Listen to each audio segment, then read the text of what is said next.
लेकिन दौर बढ़ रहा है, जिस तरह के लिखने वाले हैं उसी तरह के देखने वाले हैं शायद।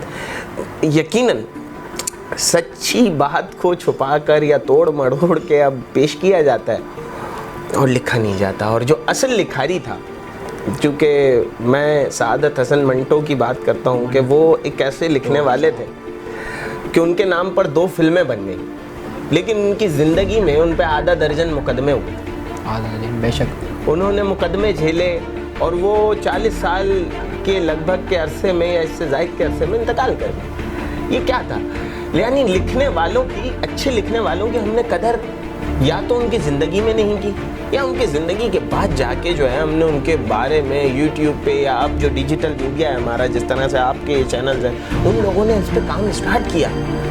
ये एक बहुत अच्छा इक़दाम है कि आप जैसा नौजवान बानो कुदसिया की बात कर रहे हैं कि जिसने राजा गिद्ध को पढ़ा होगा, लेकिन अगर राजा गिद्ध पे उसने ये सोच लिया कि मैं खुद से फिल्माऊंगा, तो मैं सोचता हूँ मेरे पास तो वो पीछे रह जाएगा, आपका राजा गिद्ध हिट हो जाएगा। राजा गिद्ध। अच्छा मतान भाई, आपने मंटो की बात की, सादत हसन मंटो साहब। अच्छा, मैं खुद भी पर्सनल उनको पसंद करता हूँ, लेकिन सादत हसन मंटो को जो बड़े बड़े लिखने वाले हैं, उन्होंने खुद को उनको यानी बानिया फ़ाहिश निगारी उनको करार दिया है। ये तो मतलब, और वो जो उन्होंने लिखा है, मतलब बेशक आपके भी सामने, मेरे भी सामने, मैंने भी पढ़ा है। काली शलवार, ठंडा गोश्त, ये सब मैंने भी पढ़ा है।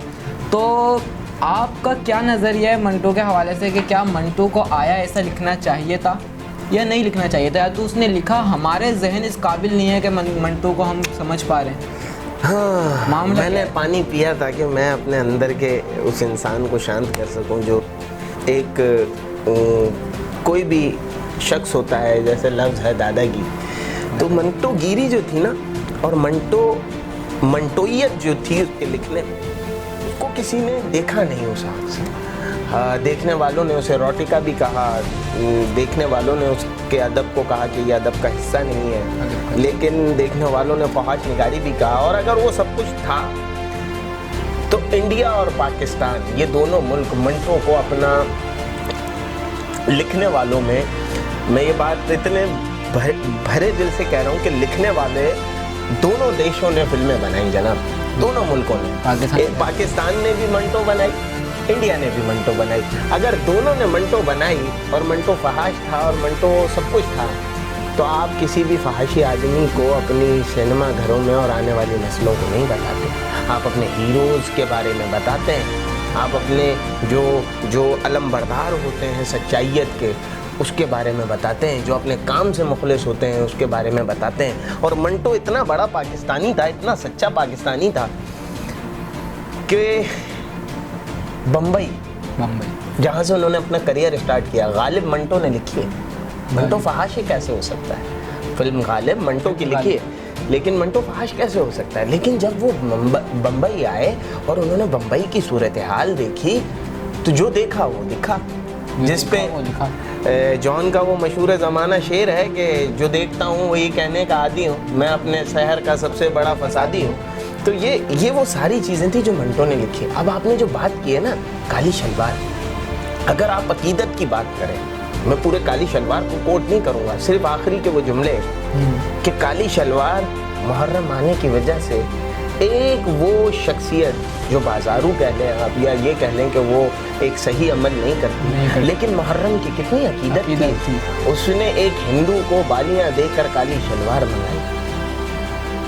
अगर आप काली शलवार को एक और कैनवस से पढ़ेंगे, ठंडा गोश पढ़ेंगे, खोल दो पढ़ेंगे, रो जाएंगे कि हुआ क्या था।